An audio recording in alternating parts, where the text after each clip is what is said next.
Diamond neck set మళ్ళీ restock వచ్చేసిందండి. చూడండి ఎంత నీట్గా ఉందో, డిజైన్ అండ్ క్వాలిటీ కూడా మీకు కనిపిస్తుంది కదా వీడియోలో క్లియర్గా. ఈ పెండెంట్ డిటాచబుల్ వస్తుంది. మీరు వేరే బ్లాక్ బీడ్స్తో కానీ హస్లీతో కానీ పేరప్ చేసుకోవచ్చు. మీరు చెప్తే కానీ తెలియదండి ఇది డైమండ్ కాదు అని.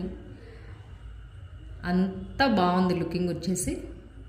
ఫినిషింగ్ కూడా చూడండి మీకు ఎంత నీట్గా కనిపిస్తుందో, షైనింగ్ కానీ.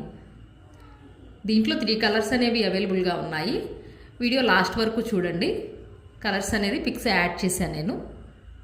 మీకు కావాల్సిన కలర్ బుక్ చేసుకోవచ్చు.